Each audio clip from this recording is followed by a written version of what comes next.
श्री सद्गुरु महाराज की जय।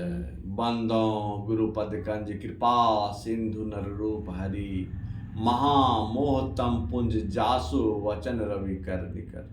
मेरा मुझ में कुछ नहीं, जो कुछ है सब तोर, तेरा तुझको सौंप के क्या लागेगा मोर। हे गुरु, संत में ही उपदेशामृत, ये अमृता, संत में ही अमृत वाणी। गुरु महाराज का प्रवचन। ईश्वर भक्ति से मोक्ष। प्यारे लोगों, आपको इसका ज्ञान है कि यह संत मत का बड़ा दलान है। प्रति रविवार को हम और आप लोग यहाँ सत्संग करते हैं। सत्संग से क्या लाभ होना चाहिए तो गोस्वामी तुलसीदास महाराज जी बताते हैं। मति कीर्ति गति भूति भलाई, जब जेहि जतन जहाँ तेहि पाई।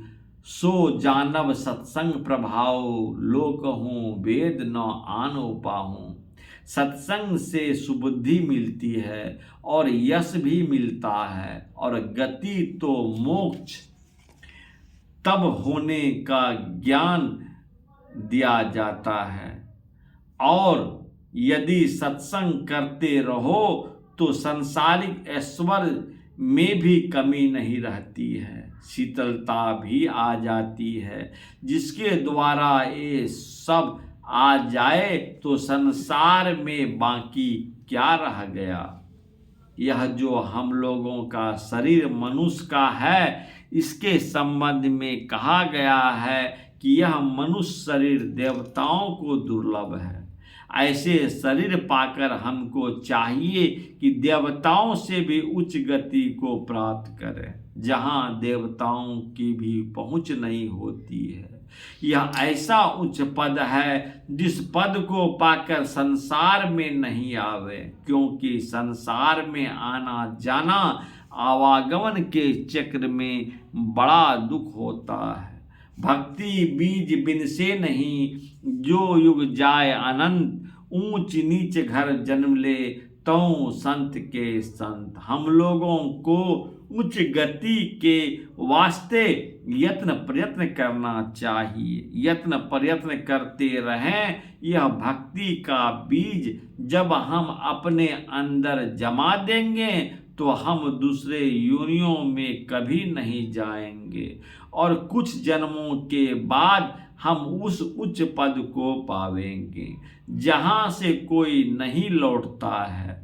उस उच्च पद पाने वाले को बीज ईश्वर भक्ति है। वह भक्ति बाहर भी है और अंदर में भी। बाहर में सत्संग और अंदर में मानस जप, मानस ध्यान, दृष्टि योग और नादान संधान। बस इन्हीं साधनों के द्वारा ईश्वर की भक्ति करते रह जाएंगे तो मोक्ष अवश्य मिल जाएगा। इसलिए आप लोगों से निवेदन है कि किसी तरह सत्संग बराबर करते रहिए। अब गुरु कीर्तन हो, आरती हो और सत्संग समाप्त हो जाए।